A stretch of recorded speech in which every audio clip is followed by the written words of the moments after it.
இறைவனை வணங்கி SS tax heel சேனலுக்கு உங்களை வரவேற்கிறேன். வணக்கங்க. இன்னைக்கான டாபிக் ட்ரை ஐஸ் பற்றி தான் பார்க்க போகிறோம். தாமதிக்காமல் வீடியோக்குள்ளே போயிடலாம். இன்னையோட கண்டென்ட்டில் எந்தெந்த விஷயத்தெல்லாம் பார்க்கலான்னு ஒரு முன்னோட்டம் பார்த்துடலாம். ட்ரை ஐஸ்னால் என்ன, பொதுவான அறிகுறிகள் ட்ரை ஐஸ் வந்துச்சுன்னா நான் என்னென்ன பிரச்சனைலாம் ஃபேஸ் பண்ணேன், என்னென்ன சிம்டம்ஸ்லாம் எனக்கு வந்துச்சு, இந்த ட்ரை ஐஸ் வரத்துக்கான காரணங்கள், எனக்கு ட்ரை ஐஸ் வரத்துக்கான காரணமாக நான் எதெல்லாம் ஐடென்டிஃபை பண்ணேன், என்னென்னலாம் ஃபாலோ பண்ணி எனக்கு சொதப்புனுச்சு, எந்தெந்த ப்ராக்டிஸ்லாம் எனக்கு பாசிட்டிவ் ரிசல்ட் கொடுத்துச்சு, எவ்வளோ நாள் நான் அந்த ப்ராக்டிசஸ்லாம் ஃபாலோ பண்ணேன், உங்களுக்கான என்னோட suggestions and gratitude for the channels, எந்தெந்த சேனல்லேருந்துலாம் எனக்கு இன்ஃபர்மேஷன் கிடச்சிச்சு, ஒன்று ஒன்றா இப்போ டீட்டெயில்டாக பார்த்துடலாமா? முதல்ல ட்ரை ஐஸ்னால் என்ன? கண் வறட்சின்னு சொல்லலாம், இல்லைன்னா கண்ணீர் உலர்ந்து போகிறதுன்னு சொல்லலாம். இது வந்துச்சுன்னா இதுக்கான பொதுவான அறிகுறிகள் என்னென்னு பார்த்துடலாமா? கண் எரிச்சலாக இருக்கும், கண் சிவப்பாக இருக்கும், அப்புறம் கண் ரொம்ப டயர்டாக சோர்ந்து போயிருக்கும், ரொம்ப நேரம் நம்ம ஸ்க்ரீன்லாம் பார்க்கும்போது பார்வை கொஞ்சம் பிளர்ராக மங்கின மாதிரி தெரியும், கிளியராக இல்லாமல். அப்புறம் வெளிச்சத்தெல்லாம் பார்த்தா ரொம்ப எரிச்சலாக இருக்கும், ப்ராப்பராக அதை பார்க்க முடியாத மாதிரி இருக்கும். அதுக்கப்புறம் கண்ணுலேருந்து தண்ணி அப்படியே கண்ணீர் வந்து வடிஞ்சிட்டே இருக்கும். அந்த மாதிரியான இஷ்யூஸ்லாம் யூஸ்வலாக சிம்டம்ஸ் வந்து தெரியும். எனக்கு என்னென்ன மாதிரி சிம்டம்ஸ்லாம் தெரிஞ்சிச்சு, எனக்கு என்னென்ன பிரச்சனைலாம் வந்துச்சுன்னா, வெளிச்சத்தை பார்க்கும்போது கண் பயங்கரமாக கூசும், ப்ராப்பராக பார்க்கவே முடியாது. வெளிச்சம்னா வீட்டில் இருக்கிற நார்மல் லைட் முதற்கொண்டு பார்க்க முடியாத அளவுக்கு இருக்கும். ஆல்மோஸ்ட் நான் ஆஃப் பண்ணிவிட்டு இல்லை சின்ன லைட் இருக்கும்ல அந்த மாதிரி போட்டுட்டு தான் இருப்பேன். அப்புறம் கண்ணுலேருந்து எனக்கும் தண்ணி வடிஞ்சிட்டே இருக்கும். அதாவது கொஞ்சம் கண் கலங்கின மாதிரி இருக்கும்னு சொல்லுவோம்ல, அந்த மாதிரி இருக்கும்.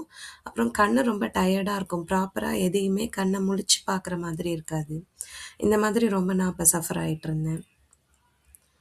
அடுத்து இந்த ட்ரை ஐஸ் வரதுக்கான காரணம் என்னென்னு பார்த்துடலாமா? இது பொதுவாக இந்த முதல் இது எல்லாருக்குமே தெரிஞ்சது தான். மொபைலோ லேப்டாப்போ டிவியோ இந்த மாதிரி ஸ்க்ரீன்ஸ் வந்து நம்ம ரொம்ப நேரம் பார்க்குறது. அதுக்கப்புறம் கண்ணை வந்து அதை பார்த்துட்டே இருக்கும்போது நீங்கள் பார்த்தீங்கன்னா நம்ம பிளிங்க் பண்ணவே மறந்துடுவோம். ஸோ அந்த கண்ணை இமைக்கிறது வந்து குறைஞ்சி போகிறது. அடுத்து தூக்கம் சரியாக இல்லாமல் தூக்கம் தேவையான அளவு பத்தாமல் கம்மியாக இருக்கிறது. நெக்ஸ்ட் தண்ணி கம்மியாக குடித்தோன்னாலும் இந்த இஷ்யூ வரும். அதுக்கப்புறம் சில மருந்தோட சைடு எஃபெக்ட்ஸ்னாலேயும் இது வரும். ஸோ இந்த மாதிரி நிறைய ரீசன்ஸ் இருக்குது. இதில் எனக்கு எதனால் வந்திருக்கலான்னு நான் கெஸ் பண்ணுறது என்னென்னா, யூஸ்வலாகவே தண்ணி நான் கொஞ்சம் கம்மியாக தான் குடிப்பேன். அதுக்கப்புறம் ஏற்கனவே நான் வேறு ஒரு ட்ரீட்மெண்ட்டில் இருந்தேன். ஸோ அதுக்காக நிறைய இன்ஜெக்ஷன், நிறைய மெடிசன்ஸ்லாம் எடுத்துகிட்டு இருந்தேன். ஸோ அந்த மெடிசனோட சைடு எஃபெக்டாக இருக்கும்னு நான் நினைக்கிறேன். ஏன்னா இந்த லேப்டாப்லாம் நான் ஒர்க் பண்ண காலத்தில் கூட நான் ரொம்ப நேரம் பார்ப்பேன். அப்போல்லாம் கூட எனக்கு இது ஒரு பெரிய இஷ்யூவாக வந்ததில்லை. நான் அப்புறம் ஒர்க்கெலாம் விட்டதுக்கு அப்புறமேட்டு தான் எனக்கு இந்த இஷ்யூ வந்துச்சு. அதனால் அப்புறம் அது போக நான் மொபைல்லாமும் ரொம்ப நேரம்லாம் பார்க்க மாட்டேன். டிவியில் படம் பார்ப்பேன். அதனால் அந்த ரீசன்லாம் பெருசாக எனக்கு சூட் ஆகிறதுக்கு வாய்ப்பு இல்லை. மெயினாக மெடிசனோட சைடு எஃபெக்டாக இருக்கலாம். இன்னொன்று தண்ணி நான் கொஞ்சம் கம்மியாக குடிப்பேன். ஸோ இதுதான் மேஜர் ரீசனாக எனக்கு இருக்கும் நான் கெஸ் பண்ணுறேன்.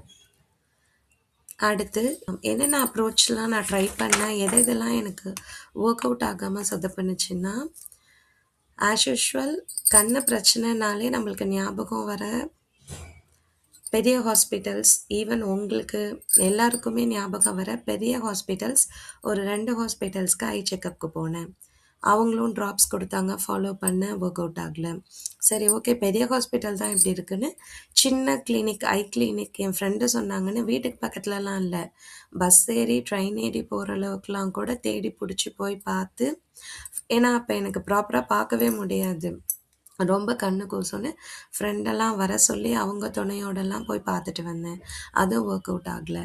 அப்புறம் இன்னொரு ஃப்ரெண்ட் அட்வைஸ் பண்ணாங்கன்னு கண்ணாடி கடை இருக்குல்ல, அங்கே போய் 10,000 கிட்ட ஸ்பெண்ட் பண்ணி ஸ்பெக்ஸ் கூட வாங்கி போட்டேன். அதுவும் எனக்கு ஒர்க் அவுட் ஆகலை.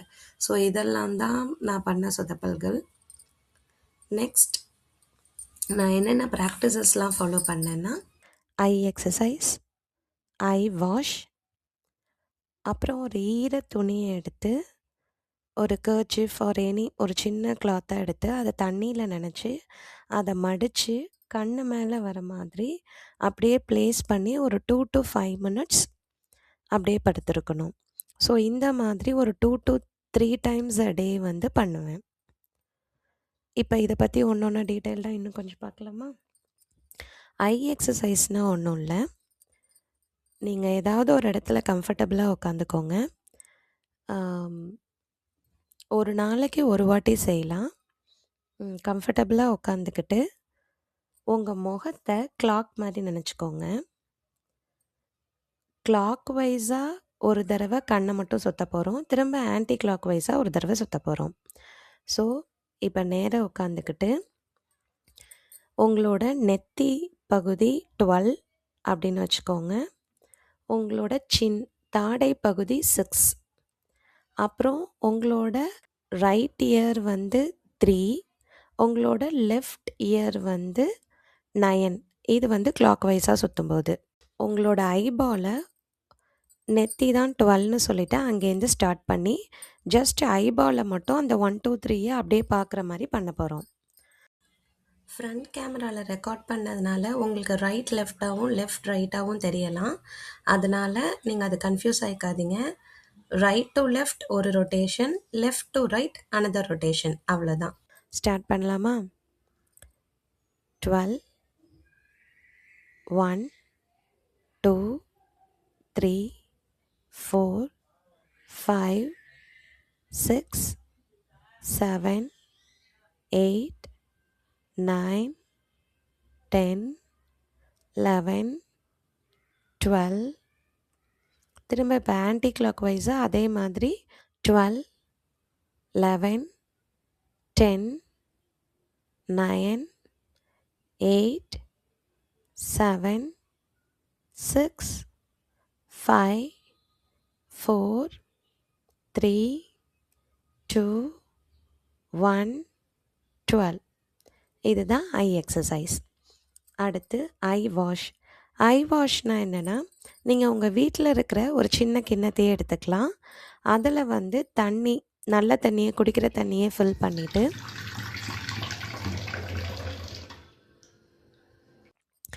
உங்களோட ஒரு கண்ணை மூடிட்டு இன்னொரு கண்ணுக்கிட்ட அந்த தண்ணி இருக்கிற கிண்ணத்தை க்ளோஸாக கொண்டு வந்து கொஞ்சம் தலையை கீழே குனிஞ்சுக்கோங்க.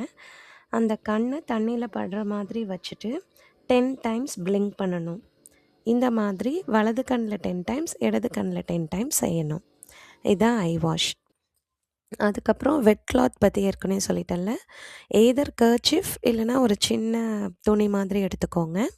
அது வந்து நார்மல் வாட்டரில் அதை நனைச்சிட்டு உங்கள் கண்ணுக்கு ஏற்ற மாதிரி அதை மடித்து 2 கண்ணிலையும் படுற மாதிரி, இந்த உடம்பு சரியில்லைன்னா நெத்தியில் பத்து போடுவாங்கள்ல, அந்த மாதிரி நல்லா 2 கண்ணுக்கும் வர மாதிரி அதை மடித்து மேலே வச்சுட்டு ஒரு 2 to 5 minutes வந்து அப்படியே கண்ணை மூடிட்டே இருந்தோன்னா அந்த சில்னஸ் கண்ணில் இறங்குறது தெரியும். இதுவும் நல்லா ஹெல்ப் பண்ணும். அப்புறம் எவ்வளோ நாள் நான் இந்த ப்ராக்டிசஸ்லாம் ஃபாலோ பண்ணேன்னா, கிட்டத்தட்ட ஒரு 1 வீக்லேயே எனக்கு இம்ப்ரூவ்மெண்ட்டு தெரிய ஆரம்பிச்சிருச்சு. அண்டு 1 month இதை கண்டினியூ பண்ணப்போ நல்லாவே க்யூராக இருந்துச்சு. அண்டு இப்போ வரைக்கும் இதை நான் ஃபாலோ பண்ணுறேன்னான்னு கேட்டோன்னா, ஐ வாஷ் வந்து நான் இப்போ வரைக்குமே ஃபாலோ பண்ணிகிட்ருக்கேன். மற்றபடி எப்போயாவது ரொம்ப ஹாட்டாக தெரிஞ்சிச்சுன்னா அப்போ மட்டும் அந்த ஈரத்துணியில் நனைச்சி கண்ணில் வைக்கிறது, அப்பப்போ தேவைப்பட்டால் மட்டும் அதை நான் செஞ்சுப்பேன்.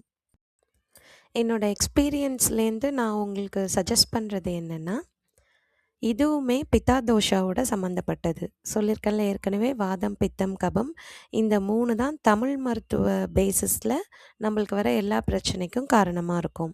ஸோ இதுவும் பித்த ரிலேட்டடாக இருக்கிறதுனால, பித்தம்னா ஒன்றும் இல்லை, சூடு, வாதம்னா காற்று, கபம்னா நீர், இது 3தோட அசோசியேஷன் தான் வாதம், பித்தம், கபம். ஸோ இது ஹீட்டோட அசோசியேட்டடுங்கிறதுனால மோஸ்ட்லி நம்ம பாடி கூல் பண்ணுற விஷயங்கள் ஆட் பண்ணும்போது நம்மளுக்கு நம்ம பிரச்சனையிலேருந்து வெளிவரத்துக்கு அது ரொம்ப ஹெல்ப்ஃபுல்லாக இருக்கும். ஸோ இதுலேருந்து நான் உங்களுக்கு சஜஸ்ட் பண்ணுறது, மந்த்லி ஒன்ஸ் ஆயில் பாத் எடுத்துக்கோங்க. அண்டு உங்களுக்கு அது தொந்தரவு பண்ணாமல் இருக்கா இல்லையான்னு அது ஒரு வாட்டி வெரிஃபை பண்ணிக்கோங்க. 2வது, எப்போ தாகம் எடுக்குதோ அப்போ கண்டிப்பாக அதை தவிர்க்காமல் தண்ணி குடிச்சிடுங்க. முடிஞ்சால் ஒரு 1/2 லிட்டர் வாட்டர் பாட்டில் எப்பொழுதுமே உங்கள் பக்கத்தில் தண்ணி ஃபில் பண்ணி இருக்கிற மாதிரி பார்த்துக்கோங்க. ஏன்னா எந்திரிச்சு போய் நம்ம தண்ணி குடிக்க கொஞ்சம் அலுப்புப்படுவோம். ஸோ பக்கத்தில் வாட்டர் பாட்டில் இருக்கும்போது நம்ம தண்ணி கண்டிப்பாக யூஷுவலாக குடிக்கிறத விட இன்னும் அதிகமாக குடிப்போம். இது எனக்கு ஒர்க் அவுட் ஆயிருக்கு. அடுத்து டிவி, மொபைல் இதெல்லாம் நம்ம யூஷுவலாக பார்ப்போம்ல, அதில் அட்வர்டைஸ்மெண்ட் கண்டிப்பாக வரும். ஸோ அந்த அட்வர்டைஸ்மெண்ட் எப்பப்போலாம் வருதோ அப்போ வந்து ஜஸ்ட் நீங்கள் வேறு சைடு செவுத்த பார்த்தோ இல்லை வேறு எதையாவது பார்த்து ஒரு 10 டைம்ஸ் வந்து பிளிங்க் பண்ணுங்கள். ஒரு 10 வாட்டி வந்து அப்படி கண்ணை வந்து இமைங்க. அடுத்து ஒரு நாளைக்கு ஒரு தடவையாவது ஐ வாஷ் பண்ணுங்கள். ஐ எக்ஸசைஸ் வந்து வாய்ப்பு இருக்குன்னா மார்னிங் ஒரு வாட்டி, ஈவினிங் ஒரு வாட்டி செய்யுங்க. அப்படி இல்லைன்னா ஒரு நாளைக்கு ஒரு தடவை செஞ்சிங்கனாலே உங்களால் இம்ப்ரூவ்மெண்ட் பார்க்க முடியும். அதுக்கப்புறம்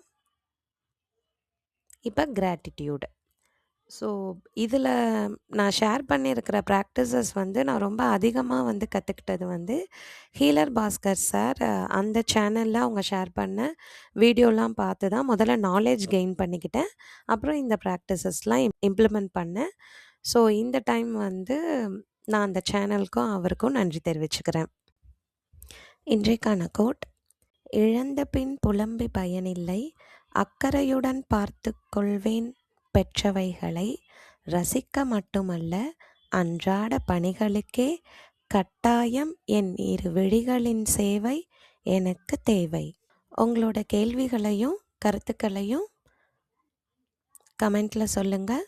கண்ணியத்தோட மீண்டும் அடுத்த வீடியோவில் சந்திப்போம். நன்றி, வணக்கம். நல்லா இருப்போம், நல்லா தான் இருப்போம்.